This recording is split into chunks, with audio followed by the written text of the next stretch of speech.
Looks like a Golgari mirror this time. Yeah, we have Golgari mid-range on both sides.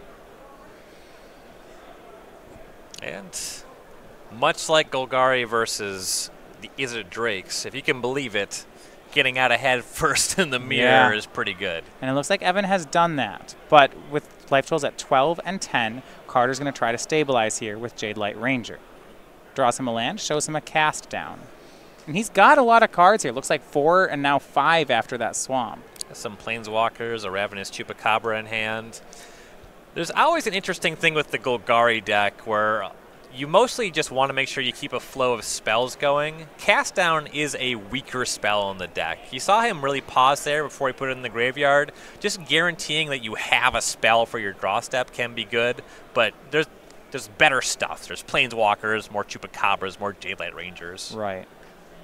We get our first look at Evan's hand. Looks like 2 cards drawing into 3. He's lower on resources. Looks like there was a face-up Find Finality that was left on top. And that was the draw for turn. Well, that's going to help him restock. 2 cards back in. It's going to be Carnage Tyrant and Midnight Reaper. Not too bad.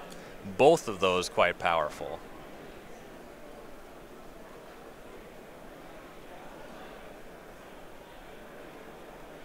And looks like Midnight Reaper will be the cast from Evan.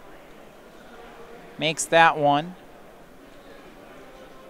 Did not swing with the range. I thought he might swing the Branchwalker there to try to get a trade to happen, but looks like he holds it back. Life total's a little low. He would prefer to have that trade on blocks. Like 10 for Newman, 12 for Whitehouse we have. Well, that's going to be harder as Carter Newman makes Vraska Relic Seeker. Vraska is another one of those Planeswalkers that can be used to destroy a creature, but it's just so much better to plus loyalty and make these 2/2 menace tokens. Newman has no reason to attack. He can just threaten to take over the game by plussing this Vraska every turn. Yeah, 2/2 pirate token. And now, so Evan tried to stabilize on defense, and Carter says, no, I'm going to stabilize on defense. Here's a Planeswalker and a token. Vraska's also good at generating a lot of bodies to get ahead of that Carnage Tyrant. It can generate a ton of value very quickly. And now Evan will attack, feeling the pressure of a 6-mana Planeswalker. He swings the Branchwalker, trades, Evan draws a card. Right, you got to do something to pressure that Vraska, and the Reaper at least means he gets to replace the creature that he loses there.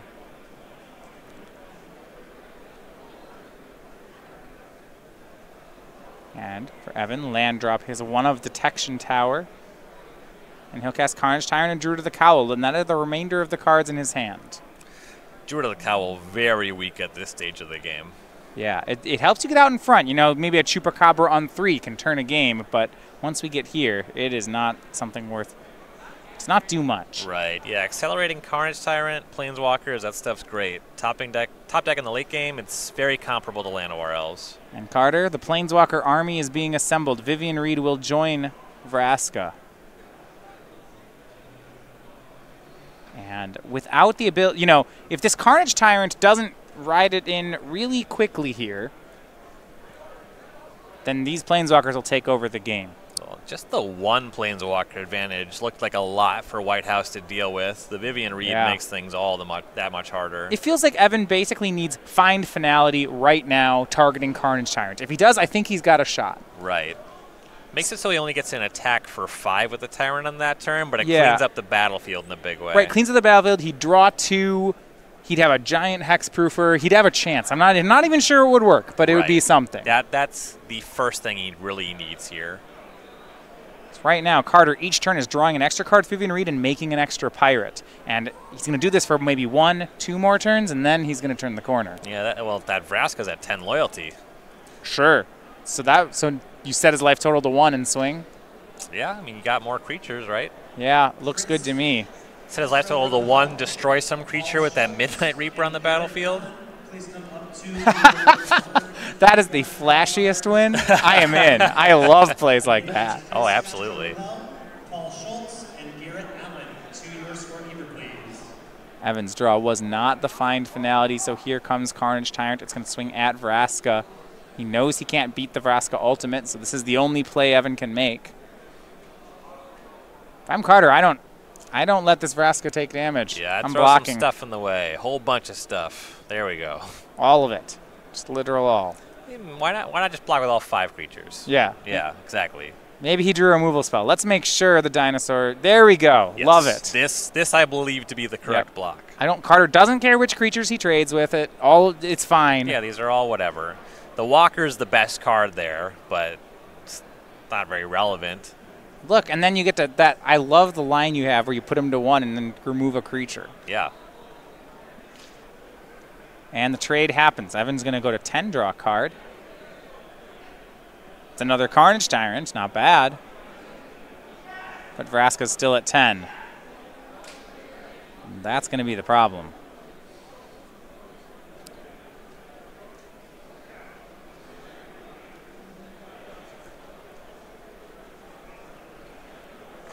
And if Newman doesn't already have the removal spell, he does get to use the Vivian. That's a look for Ravenous Chupacabra, which would seal it up.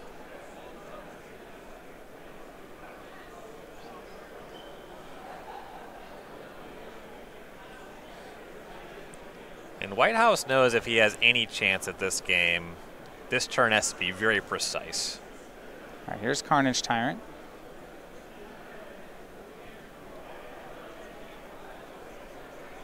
Right now, it feels like can he play in a way that doesn't lose to a removal spell? I mean, he really doesn't have any plays that Yeah. do anything about that. He doesn't have a way to take the Vraska off of ultimate. He only has the one hexproof creature. Vivian Reed pluses again. All right, yeah, I like that start there. I believe he does not have the removal spell, and again, this is a check. If he found Ravenous Chupacabra, he could steal the game very easily this turn. It doesn't have any of those menace creatures. Evan took care of all the pirates in that quintuple block. Yeah, that was definitely the correct way to assign the damage. Yep. Strong play on both sides.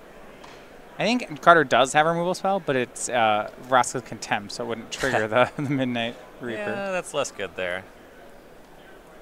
Carter will keep it on top. Either way, Wild Growth Walker up to 5 power, almost there. If he swings Walker and Jade Light Ranger, though, Ryan, I don't think Evan can get out of it, right? He'd have to block 1. You set his life total to 1, swing with both of those, and I think we're good. Yeah, and you force the Reaper to trigger. So either Evan's he can't let a creature through, and one of his creatures would die on a block.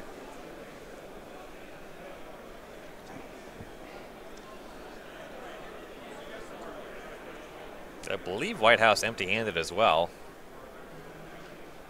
Nothing you can do about that.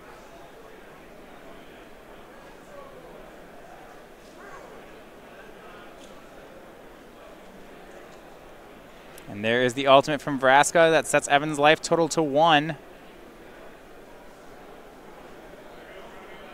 Vraska's Contempt on a blocker.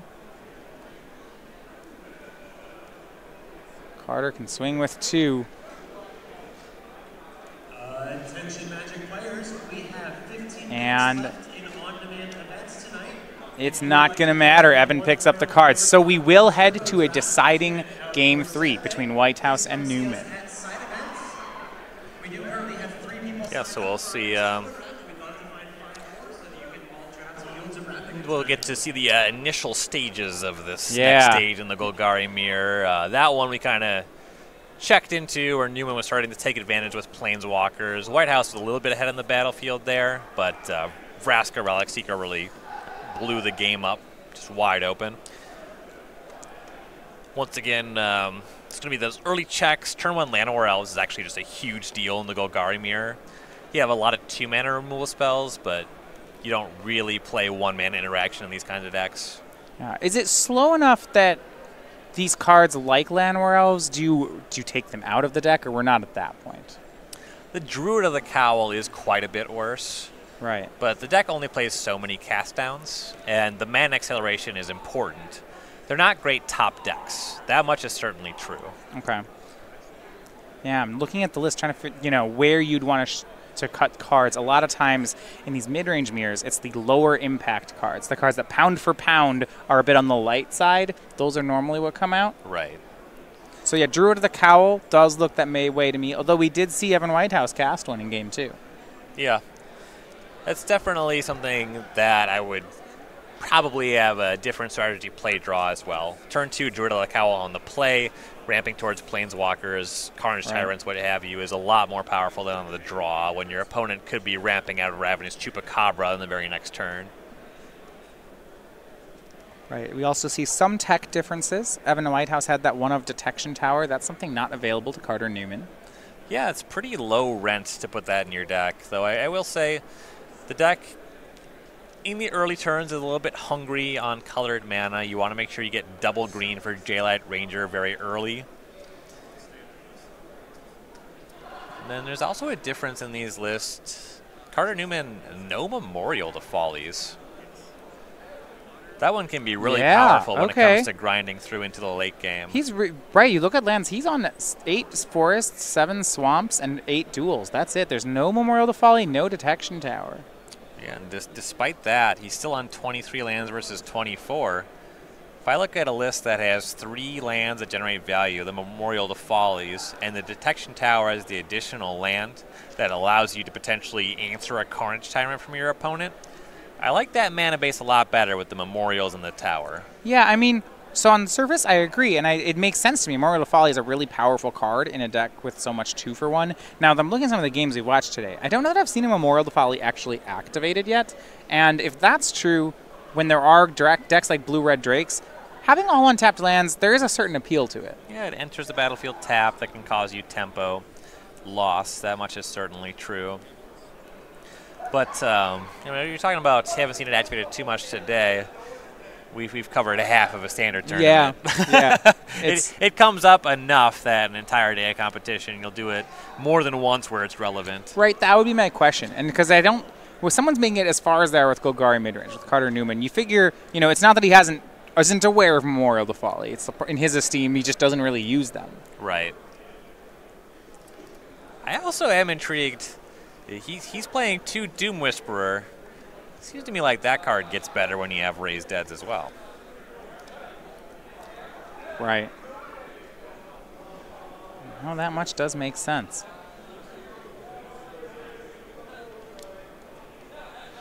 And the Doom Whisperer, that one does seem like a relevant card to have with the field that has as much Izzet Drakes towards the top as we've seen.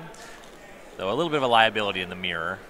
Turn 1 Memorial to Folly for Evan. For Carter, it will be that Llanowar Elves. Ooh, and it is not dying. Does it cast a J-Light Ranger? Just a Merfolk Branchwalker for now. But Branchwalker gets Carter an extra card as he attacks in for 1. And it still hangs out. Could still be mana for a Chupacabra early, Vivian Reed, Carnage Tyrant. Yeah, and that's what we're looking at for the Llanowar Elves. You know, it hasn't accelerated Carter yet, but we'll keep an eye on it. You see, it looks like a 3-mana card, Jade-Light Ranger on Evan's side. Yeah, that turn 3 Chupacabra you mentioned would be a pretty nice find. Mm-hmm. Vivian Reed is the top card of Evan's deck. He has to decide if he wants it. This is his first of 2 Explore triggers. It's really interesting in this matchup because Vivian Reed is great if you can get the board to parity or close to it.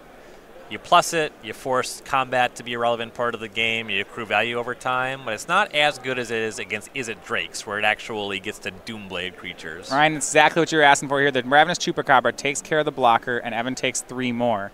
Now, this had to have been on his radar, and he chose to draw the Vivian Reed, so you got to think there's a good response. Right. You want something to clean this up. Good step 1 would be a Ravenous Chupacabra of his own, specifically take care of the Llanowar Elves with the intention to trade with something later in combat. You know, I do like that. You're mentioning, we're talking about whether or not Llanowar Elves is great in this post board. If a Chupacabra, if the correct target for Chupacabra here is Llanowar Elves, that's a lot of respect. Yes.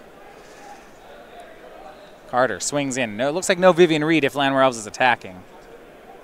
But he's got Evan down to 12. Passes with Vraska's Contempt up. That's a nice, clean answer to the Vivian if Whitehouse's next turn is just that. And Evan's removal spell here is Assassin's Trophy. And if you were saying the best creature to remove is Llanowar Elves, I don't want to Assassin's Trophy a Llanowar Elves. Yeah, the relevant part of none of these creatures is the body. It's that they all accrued some value. Obviously, you don't trophy the elf. You don't path their birds, yeah, right? Like, yeah, you can hit that 2/2 Chupacabra. Big win there. so both players going a full turn cycle without mana, and now on turn 5 we see Chupacabra shooting down the Llanowar Elves. Wait, I was trying to keep him off of something like Carnage Tyrant. But the war of the Chupacabras continues. This is like swings and Evans down to 8. Doesn't Ravenous Chupacabra just make This is great. creature-based matchups fun? It's like, yeah. All right, this is what it comes to. Everything gets Chupacabra, and the board's a board full of Chupacabras, so then someone plays a Carnage Tyrant. And notably, it's the player with the detection tower casting the Carnage Tyrant. So this one will give Newman some fits. Right on the way back, you want to say, well, fine, I'll just detection tower, Chupacabra your thing. Yeah. But a swing here, Evan blocks. He's dropped to 4. These Chupacabra hits are really piling up. That was an interesting attack because you get some damage across there.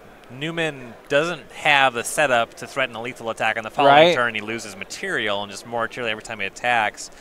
But Whitehouse did have to consider if Newman was going to follow that attack up with a finality, which would have cleared the Carnage Tyrant. Carnage Tyrant's going to swing in, Carter down to 13. Of course, if you don't have ways to deal with multiple creatures, that's whatever. And then we see finality from Whitehouse, cleans the board. Now we have a big Carnage Tyrant. Carter Newman's hand is a stack of Vraska's Contempts and lands. I don't know that he can answer this. No, he's falling behind. It's not even at a stage where he could do something like cast one of his Doom Whisperers and hope to trade. The finality made the Carnage Tyrant too large. That comes across for 9. Newman down to 4. He's going to need to do something big on the following turn, but Whitehouse isn't done. There's that Vivian Reed. Yeah, Vivian Reed follows up. I mean, Carter took a huge hit there. He takes 9. So there's a plus on the Vivian Reed. There's a Jade Light Ranger. That's fine. That's whatever. This game's all about that 9/8 Carnage Tyrant, though. All right, 9-inch Carnage Tyrant threatening some big hits here. And Evan Whitehouse almost got Chupacabra out. But Carnage Tyrant looks like it is, the anti-Chupacabra. Chupacabras do not eat giant dinosaurs. A well-known fact. Not part of the mythos.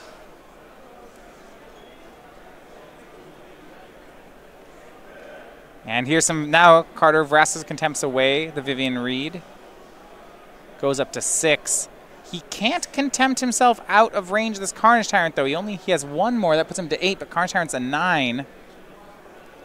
Can he survive the turn? It's a really interesting take on Boggles by Evan Whitehouse. And Carter extends the hand. Carnage Tyrant will take it home, and it is Evan Whitehouse. He's your winner, 2 games to 1.